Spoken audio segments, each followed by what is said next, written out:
lemon. What a do, Lemon Crew. Welcome to some Battle for Neighbourville. Today we're going to be looking at my top 5 favourite plants. Just so you know, this is without any upgrades, so just the base character. So let's get right into number 5. So the number 5 spot is taken by the Citron. So in Garden Warfare 2, he would have been my number 1 or 2 at least, but now he's been completely changed. But I do still like his new beam, but a lot of the time I just really suck at aiming it.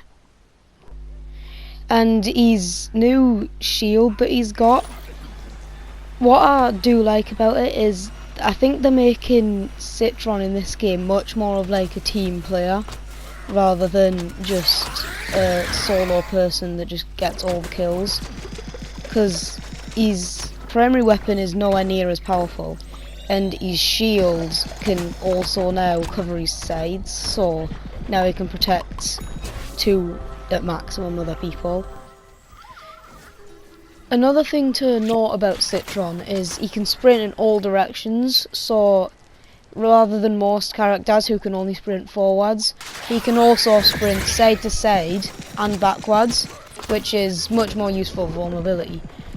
But the main thing that holds him back on this list is probably his lack of long range damage, because obviously you can't zoom in because that's been replaced by his shield.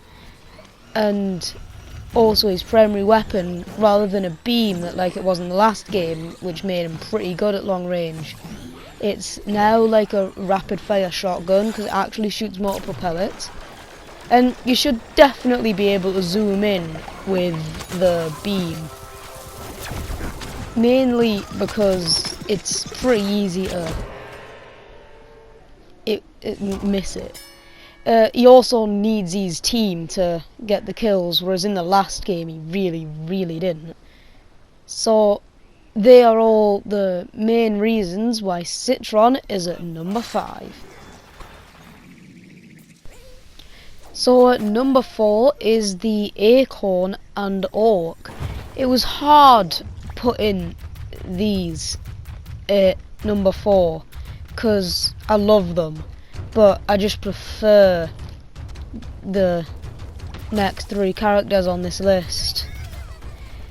The Orc is overpowered, especially Super Sap Trap, which I've just seen is get a free kill on a scientist that I didn't even know was in that smoke. The Log is also overpowered, not as broken because it only does 60 damage, and the Super Sap Trap does 125. But, you know, balance. I think they did a good move in the last balance patch, adding a 20-second cooldown to actually calling in the Orc, because otherwise, a really overpowered tactic that I and like everyone else used to use is, well, you play as the Orc. When you get to low health, you pop out and heal up, and then get back into the Orc to fight again. But now you can't do that, which I think was a good move, because you either die in the Orc or you get out the Orc and fight as Acorn. So what the Orc is very good at is either tanking for his team or dealing lots of area damage and disruption. The 2 completely different concepts, but just bear with us. Well, area damage, because Super Sap Trap, massive area of effect, and it knocks back, so great for disruption. Primary fire, splash damage, not the Acorn, this is the Orc. And the Log hits in a line. So yeah, so that's very powerful. Oh yeah, I forgot. Super Sap Trap can also pass through Super Brains and All Stars shields. So yeah, that's a bit overpowered. Yeah. And picture this scenario. You have 2, maybe 3 imps all lined up. You hit them with 1 or 2 shots from your primary attack and then hit them with the log. They all die. That's not even an exaggeration. If you get lucky, you could possibly do that with scientists. And yeah, if that doesn't say how overpowered the orc is, then I don't really know what does. I mean, I haven't really been talking that much about the fact that other Acorns can go on top of him. That's because no one ever does. I've had like maximum 2 Acorns on top of me at once. It's because, like, with the Space Cadet, who's the equivalent of the Acorn, it's actually fun. Well, this is in my opinion. It's actually fun to be a passenger, whereas as an Acorn, it's not really. You're just a healing battery. Which, if you have 3 Acorns on top of an Orc, that Orc will not die. That's just a fact. He will kill the entire team, and that makes him even better of a tank. But he's just... The Acorn just isn't fun enough to be on top of an Orc with.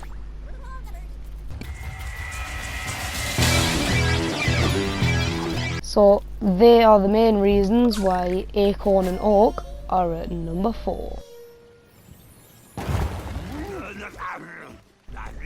So at number 3 is Nightcap.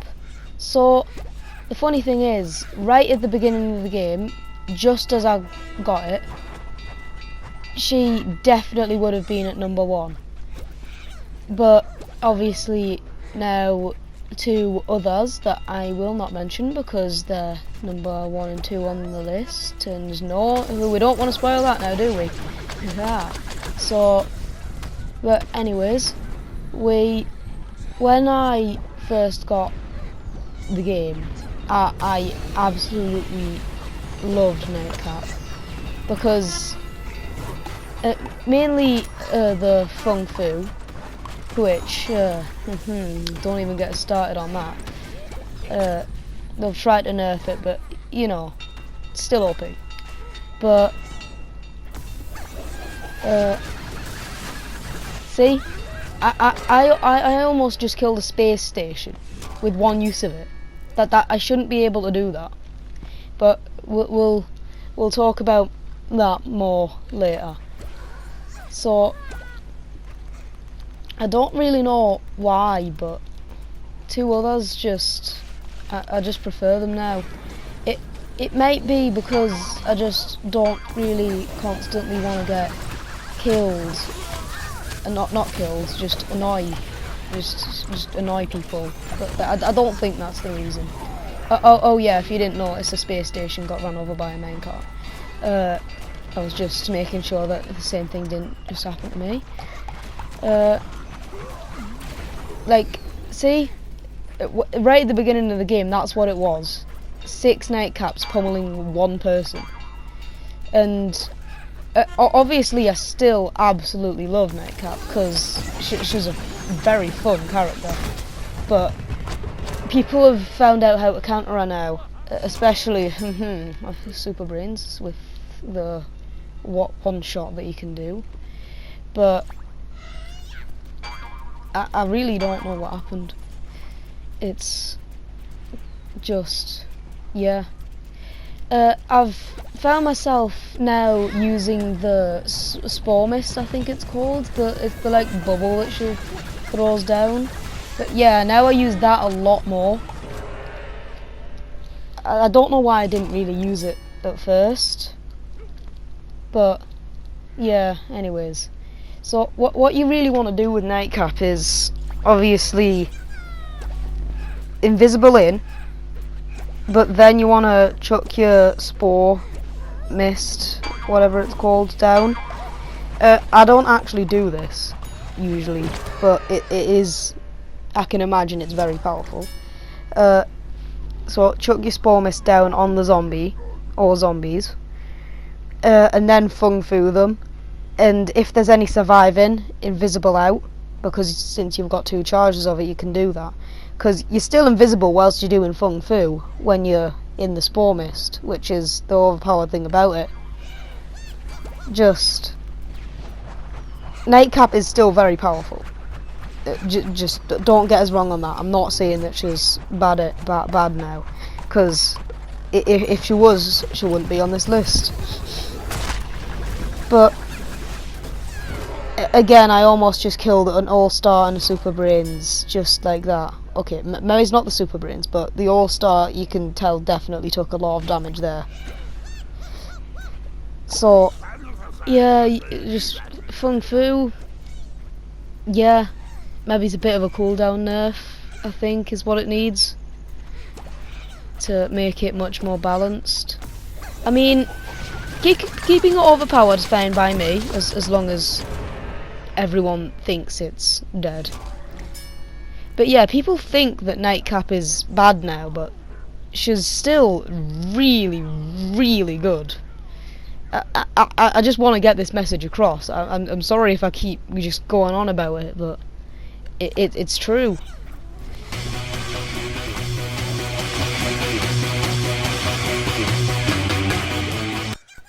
So that is why Nightcap is at number 3. So at the number 2 spot is the Chomper. So those people who fight Chompers and get annoyed, I am among them. I'm just going to say that now. It's just... I also enjoy one-shotting people by eating them. I know that sounds weird, but you know what I mean. Because also, as you can see there in the gameplay that's in the background, if I'd eaten that scientist, they wouldn't have been able to revive them because he would have been inside of us. Which sounds weird, but you know, it's just what happens if you eat something. It goes inside of you because they're unrevivable if you eat them. And unlike in the last games where Chomper was purely melee, now you can snipe people with him. I know that I've just used his ranged attack there, and it's actually dangerous. Because I have multiple times sniped someone across the map as a Chomper. Not gonna lie, it felt a bit wrong because of how Chomper's meant to be used. And as you saw us just try to do there, I don't actually pull it off in the gameplay that you're watching. But if someone's running away from you, now that since the Spikeweed's a projectile rather than just placed right in front of you, you can launch it where they're going, so that they stop dead in their tracks and they can't run away from you anymore. Which I can imagine, because I've not actually pulled it off, would be very useful. And as you can see, my aim is terrible. And, like, Paul's getting ways. We've all been there. And there's certain things that he obviously can't swallow, a mech being one of them. So I don't know why I'm actually going into this fight, because I'm never going to win. I mean, I'm isolating this scientist, but for some reason he's not taking damage. The game's still in early days, so yeah, hopefully that gets fixed. But as you saw us use there, you can also use the burrow to get away, but I kind of used it to also kill them, just because obviously you can't take damage because you're underground and they can't just shoot through the floor. Because I also just goop. I need to mention that as well. Not talked about that yet, because the goop is pretty powerful. It works completely different to in the last 2 games. Because now it's practically a different ability. Because now it's like a gas. rather than like a splash thing that targets one person, that actually just affects the people that it hits. It affects anyone that's in the area of its the gas. But if you're now if you're in the gas and you go out of the gas, then you're not gonna be slowed anymore. You'll still be damaged a bit for some reason, which is really annoying. But it's only like 1 or 2 damage.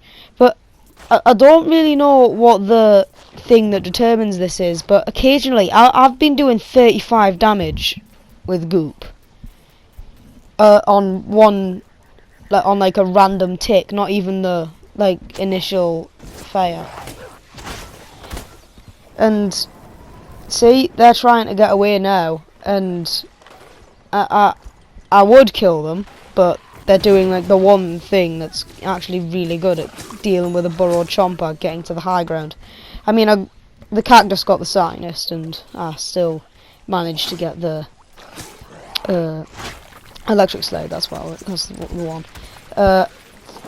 And as you can see, also good for kill stealing. I mean, looked like he liked it. But yeah, they are the main reasons why Chomper is at number 2. This is the moment you've all been waiting for. The number 1 spot of my favourite plant in this game as of now is the Snapdragon. Because I just love how much disruption and area denial you can cause with his wall, his fire damage, his flamethrower, his exploding ball thing like that, and his swoop slam with an area of effect, and he's just brilliant. What I love about the fireball is for some reason it curves round walls. I think they've buffed it recently without saying. It might have just, they might not have, it's just people have learned how to use it. And so now I've realised it curves round walls, and well, it occasionally does. Most of the time it does, but sometimes it just doesn't. And it curves round walls and does loads of damage, and a bit more damage over time with the fire damage, which for some reason now can't kill you. I hope when they bring out a toxic character, the toxic damage can kill you, because that will give it a bit more of a use. Because I thought that fire damage in Garden Warfare 2 was just far more useful than toxic damage. But with characters like the Citron, obviously if I wanted a damage over time Citron, then toxic Citron was my only option, because there was no fire Citron. But moving on, this is Battle for Neighbourville, not Garden Warfare 2. So his wall, it's particularly good in turf takeover, because it can block off the main route to the objective, and because if a zombie goes through, then obviously they're going to take damage, but they'll carry on taking damage because of the fire damage over time. And his swoop slam, it's brilliant. Well, his swoop slam is where he flies up into the air and then just slams down, dealing loads of damage. It's really good for catching someone who's on low health and they're just running away from you. Or it's good for engaging or stealing kills. I mean, I don't know what he was doing, but I mean, it wasn't allowed to suicide. I must finish him off. Burn. So excuse me. Also, his flamethrower, since it's obviously a flamethrower, it can attack loads of people, but you need to be up close. But that's where he has practically a grenade launcher of fire, which if you zoom in, that's what his primary attack turns into. he's not very good at finishing them off, because of zombies off, because for some reason I find that when they reach like 1 health, they just like take like 2% damage for some reason. I don't know whether it's just me, or like tell us whether you've been experiencing this in the comments, because I want to know whether it's just me. I mean, what is up with that stink cloud? Did he like stick it on the Citron or something? Or himself? I don't know what's going on with that. But back to Snapdragon. You can even get an upgrade so that even his swoop slam does fire damage, but remember, we're not talking about upgrades. Just everything apart from his swoop slam does fire damage, which is pretty ridiculous. I mean, he is the fire character, but still, in the if the fire variants didn't have their own abilities to go with them that all did fire damage, but I suppose variants never did. But once you master the trajectory, whatever, the arc that is like fire bomb, whatever it's called, is alternate fire. Once you master its arc and you can master hitting people with it, no one will get away from you. The only problem is, I think it makes him overheat a bit too quickly, cause it's like, look, that just took out like a quarter of my overheat bar.